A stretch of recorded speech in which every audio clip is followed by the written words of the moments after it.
ಅಲ್ಪಸಂಖ್ಯಾತ ಯುವಕ ಯುವತಿಯರಿಗೆ ಉದ್ಯೋಗ ಹಾಗೂ ಇತರ ಮಾಹಿತಿ ತರಬೇತಿ ನೀಡಲೆಂದು ನಿರ್ಮಾಣಗೊಂಡ ಸಮುದಾಯ ಭವನ ಕಟ್ಟಡವೊಂದು ಪಾಳು ಬೀಳುವ ಸ್ಥಿತಿಯಲ್ಲಿದೆ.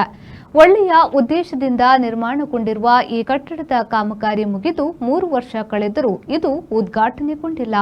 ಅಲ್ಪಸಂಖ್ಯಾತರ ಪರವಾಗಿ ಸರ್ಕಾರ ಮತ್ತು ಜನಪ್ರತಿನಿಧಿಗಳು ಆ ಸಮುದಾಯಗಳ ಪರವಾಗಿ ಎಷ್ಟು ಕಾಳಜಿ ತೋರಿಸುತ್ತಿದ್ದಾರೆ ಅನ್ನುವುದಕ್ಕೆ ಸೂಕ್ತ ಉದಾಹರಣೆಯೊಂದು ದಕ್ಷಿಣ ಕನ್ನಡ ಜಿಲ್ಲೆಯ ಪುತ್ತೂರಿನಲ್ಲಿದೆ. ಹೌದು, ಪುತ್ತೂರಿನ ಹೃದಯ ಭಾಗದಲ್ಲಿ ನಿರ್ಮಾಣವಾಗಿರುವ ಈ ಕಟ್ಟಡ ಅಲ್ಪಸಂಖ್ಯಾತ ಸಮುದಾಯಗಳ ಯುವಕ ಯುವತಿಯರಿಗೆ ಕೌಶಲ್ಯಾಭಿವೃದ್ಧಿ ತರಬೇತಿ, ಉದ್ಯೋಗ ಮಾಹಿತಿ ಮೊದಲಾದ ವಿಚಾರಗಳನ್ನು ನೀಡುವ ಸಮುದಾಯ ಭವನ.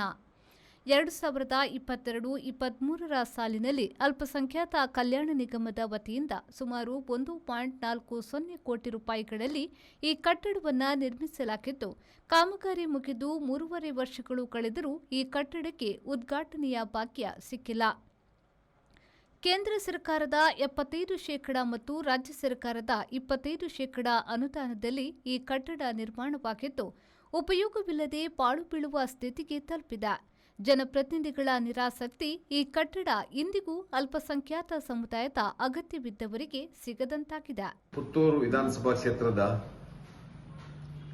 ದರ್ಬೆಯಲ್ಲಿರುವಂತಹ ಪುತ್ತೂರಿನ ನಮ್ಮ ಸಿಟಿಒ ಕಚೇರಿ, ಜಿಲ್ಲಾ ಪಂಚಾಯತ್ ಇಂಜಿನಿಯರಿಂಗ್ ವಿಭಾಗ, ಮಹಿಳಾ ಮತ್ತು ಮಕ್ಕಳ ಕಲ್ಯಾಣ ಇಲಾಖೆಯ ಪಕ್ಕದಲ್ಲಿ ಪುತ್ತೂರಿನಲ್ಲಿರುವಂತಹ ಅಲ್ಪಸಂಖ್ಯಾತರಿಗೆ ಸಂಬಂಧಪಟ್ಟ ಹಾಗೆ ಅವರ ಕೌಶಲ್ಯಾಭಿವೃದ್ಧಿಯನ್ನು ವೃದ್ಧಿಸುವ ದೃಷ್ಟಿಯಿಂದ ಅವರಿಗೆ ಬೇರೆ ಬೇರೆ ಉದ್ಯೋಗದ ನಿಮಿತ್ತ ಮಾಹಿತಿ ತರಬೇತಿ ಕೊಡುವಂಥ ಒಂದು ಸೇವಾ ಕೇಂದ್ರವನ್ನು 2022-23 ಸಾಲಿನಲ್ಲಿ ಕರ್ನಾಟಕ ಸರ್ಕಾರದ ಅಲ್ಪಸಂಖ್ಯಾತ ಕಲ್ಯಾಣ ನಿಗಮದ ಮುಖಾಂತರ 75% ಅನುದಾನ ಕೇಂದ್ರ, 25% ಮ್ಯಾಚಿಂಗ್ ಗ್ರಾಂಟ್ ರಾಜ್ಯದ್ದು ಸೇರಿ ಒಟ್ಟು 1,40,00,000 ಅನುದಾನದಲ್ಲಿ ಒಂದು ಭವ್ಯವಾದ ಒಂದು ಕಟ್ಟಡವನ್ನು ನಿರ್ಮಾಣ ಮಾಡಿ ಪುತ್ತೂರು ವಿಧಾನಸಭಾ ಕ್ಷೇತ್ರದ ಅಲ್ಪಸಂಖ್ಯಾತರು, ವಿಶೇಷವಾಗಿ ಮುಸ್ಲಿಂ, ಕ್ರಿಶ್ಚಿಯನ್, ಜೈನ ಸಮುದಾಯಕ್ಕೆ ಸಂಬಂಧಪಟ್ಟ ಹಾಗೆ ಅವರ ಮಕ್ಕಳಿಗೆ, ಅವರ ನಿರುದ್ಯೋಗಿ ಯುವಕ ಯುವತಿಯರಿಗೆ ತರಬೇತಿ ಕೊಡುವ ದೃಷ್ಟಿಯಿಂದ ಈ ಕಟ್ಟಡವನ್ನು ನಿರ್ಮಾಣ ಮಾಡಲಾಗಿದೆ. ಆ ಕಟ್ಟಡ ನಿರ್ಮಾಣ ಆಗಿ ಇವತ್ತಿಗೆ ಸುಮಾರು 3 ವರ್ಷ ದಾಟಿ 4ನೇ ವರ್ಷಕ್ಕೆ ಕಾಲಿಡ್ತಾ ಇದೆ. ಈ 3.5 ವರ್ಷದಲ್ಲಿ ಆ ಕಟ್ಟಡ ಲೋಕಾರ್ಪಣೆ ಮಾಡದೆ ಇವತ್ತು ಆ ಒಂದು ಅಲ್ಪಸಂಖ್ಯಾತ ಯುವಕ ಯುವತಿಯರಿಗೆ ಏನು ಉದ್ದೇಶ ಇಟ್ಟುಕೊಂಡು ಆ ಕಟ್ಟಡ ನಿರ್ಮಾಣ ಆಗಿದೆ, ಅದು ಇವತ್ತು ಒಂದು ದುರುಪಯೋಗ ಆಗ್ತಾ ಇದೆ. ವಿಶೇಷವಾಗಿ ಅಲ್ಲಿ ಇವತ್ತು ಆ ಯುವಕ ಯುವತಿಯರಿಗೆ ತರಬೇತಿಯನ್ನು ಕೊಡಬೇಕಿತ್ತು. ಆದರೆ ಕಾರಣಾಂತರಗಳಿಂದ ಬಹುಶಃ ಇವತ್ತಿನ ಸರ್ಕಾರ, ಇವತ್ತಿನ ಜನಪ್ರತಿನಿಧಿಗಳು 2022-23 ಸಾಲಿನಲ್ಲಿ ಅಂದಿನ ಶಾಸಕರಾದ ಸಂಜೀವ ಮಠಂದೂರ್ ಅವರು ಈ ಕಟ್ಟಡವನ್ನು ಅಲ್ಪಸಂಖ್ಯಾತ ಸಮುದಾಯದ ಮುಸ್ಲಿಂ, ಕ್ರೈಸ್ತ ಹಾಗೂ ಜೈನ ಸಮುದಾಯದ ಯುವಕ ಯುವತಿಯರಿಗೆ ಅನುಕೂಲವಾಗುವ ನಿಟ್ಟಿನಲ್ಲಿ ಈ ಸಮುದಾಯ ಭವನವನ್ನು ನಿರ್ಮಿಸಿದ್ರು. ಅತ್ಯಾಧುನಿಕ ರೀತಿಯಲ್ಲಿ ನಿರ್ಮಾಣಗೊಂಡಿರುವ ಈ ಕಟ್ಟಡ ಉದ್ಘಾಟನೆಗೊಳ್ಳುವ ಮೊದಲೇ ಪಾಳು ಬೀಳುವ ಹಂತಕ್ಕೆ ತಲುಪಿದೆ. ಕಟ್ಟಡದ ಸುತ್ತಮುತ್ತ ಗಿಡಗಂಟಿಗಳು ಬೆಳೆದಿದ್ದು, ಈ ಗಿಡಗಂಟಿಗಳು ಕೆಲವೇ ದಿನಗಳಲ್ಲಿ ಕಟ್ಟಡವನ್ನು ಸಂಪೂರ್ಣ ಮುಚ್ಚುವ ಸಾಧ್ಯತೆ ಇದೆ. ಜೇಡರ ಬಲೆಗಳು, ಪಾಚಿಗಳು ಕಟ್ಟಡದ ತುಂಬೆಲ್ಲ ಪಸರಿಸಿದ್ದು, ತಕ್ಷಣವೇ ಈ ಕಟ್ಟಡವನ್ನು ಲೋಕಾರ್ಪಣೆ ಮಾಡುವತ್ತ ಸ್ಥಳೀಯ ಜನಪ್ರತಿನಿಧಿಗಳು ಗಮನ ಹರಿಸಬೇಕೆನ್ನುವ ಒತ್ತಾಯಗಳು ಕೇಳಿಬರುತ್ತಿವೆ.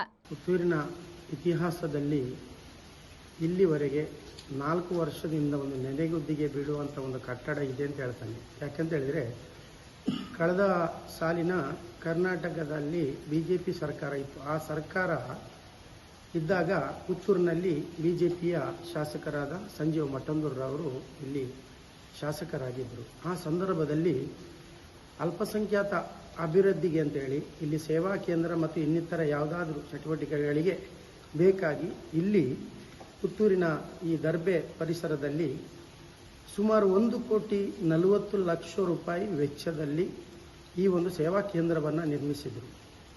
ಏನೋ ಈ ಸೇವಾ ಕೇಂದ್ರ ಸಂಪೂರ್ಣ ಮುಕ್ತಾಯ ಹಂತದಲ್ಲಿ ಮುಗಿಯಿತು, ಏನೋ ಇದನ್ನು ಉದ್ಘಾಟನೆ ಮಾಡಬೇಕು ಅಂತೇಳಿ ದಿನ ನಿಗದಿ ಮಾಡಿಸುವ ಸಂದರ್ಭದಲ್ಲಿ ಇಲೆಕ್ಷನ್ ಡಿಕ್ಲೇರ್ ಆಯಿತು. ಹಾಗೆ ಇಲ್ಲಿ ಅದರ ನಂತರ ಇಲ್ಲಿಯ ಶಾಸಕರಾಗಿ ಅಶೋಕ್ ರೈ ಅವರು ಕಾಂಗ್ರೆಸ್ಸಿನ ಆಡಳಿತದಲ್ಲಿ ಅವರು ಬಂದರು. ಅಲ್ಲಿಂದ ಇಲ್ಲಿವರೆಗೆ 3.5 ವರ್ಷ 4 ವರ್ಷ ಆಯಿತು. ಇಲ್ಲಿವರೆಗೆ ಈ ಕಟ್ಟಡವನ್ನು ನೆನೆಗುದಿಗೆ ಬಿಡಲಾಗಿದೆ. ಅಲ್ಪಸಂಖ್ಯಾತ ಅಭಿವೃದ್ಧಿಗೆ BJP ಸರ್ಕಾರ ಎಲ್ಲ ಸಮುದಾಯಕ್ಕೆ ನೀಡುವಂತಹ ವ್ಯವಸ್ಥೆಗಳಲ್ಲಿ ಅಲ್ಪಸಂಖ್ಯಾತ ಸಮುದಾಯಕ್ಕೂ ಇಂಥ ಒಂದು ವ್ಯವಸ್ಥೆಯನ್ನು ಕೊಟ್ಟಿದೆ. ಇದರ ಮೊದಲು ಕಳೆದ ಸಾಲಿನ BJP ಸರ್ಕಾರ 2,40,00,000ದಲ್ಲಿ ಮೌಲಾನಾ ಆಜಾದ್ ಶಾಲೆಯನ್ನು ಸಾಲ್ಮಾರದಲ್ಲಿ ನಿರ್ಮಿಸಿಕೊಟ್ಟಿದೆ. ಆ ಮೂಲಕ ಈ ಪುತ್ತೂರಿನ ಒಂದು ಅಲ್ಪಸಂಖ್ಯಾತ ಅಭಿವೃದ್ಧಿ, ಅಲ್ಪಸಂಖ್ಯಾತ ಅಂದರೆ ಮುಸ್ಲಿಮ್ಸು, ಕ್ರೈಸ್ತರು ಬರ್ತಾರೆ, ಜೈನರು ಬರ್ತಾರೆ, ಹಾಗೆ ಹಿಂದುಳಿದ ವರ್ಗದವರು ಒಂದು ಭಾಗದಲ್ಲಿ ಸೇರಿಕೊಳ್ತಾರೆ. ಈ ಒಂದು ನಿಟ್ಟಿನಲ್ಲಿ ಈ ಒಂದು ಅಲ್ಪಸಂಖ್ಯಾತರ ಎಲ್ಲ ಅಭಿವೃದ್ಧಿಗಾಗಿ ಕಟ್ಟಡವನ್ನು ಇಲ್ಲಿ ಕಟ್ಟಿ ಬಹಳ ಬೇಸರ ಆಗ್ತಿದೆ. ಈ ಕಟ್ಟಡವನ್ನು ನೋಡುವಾಗ 1,40,00,000 ರೂಪಾಯಿಯಲ್ಲಿ ಕಟ್ಟಡವನ್ನು ಕಾಮಗಾರಿ ಪೂರ್ಣ ಮಾಡಿ ಇಲ್ಲಿವರೆಗೆ ಇದನ್ನು ಉದ್ಘಾಟನೆ ಮಾಡಲಿಲ್ಲ ಅಂತೇಳಿ ಬಹಳ ದುಃಖದ ಕಾರ್ಯ.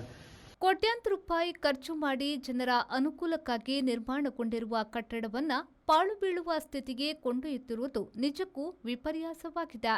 ತಕ್ಷಣವೇ ಈ ಬಗ್ಗೆ ಸರ್ಕಾರ ಮತ್ತು ಅಧಿಕಾರಿಗಳು ಗಮನ ಹರಿಸಬೇಕಾಗಿದೆ. ಪ್ರವೀಣ್, ವಿ4 ನ್ಯೂಸ್, ಪುತ್ತೂರು.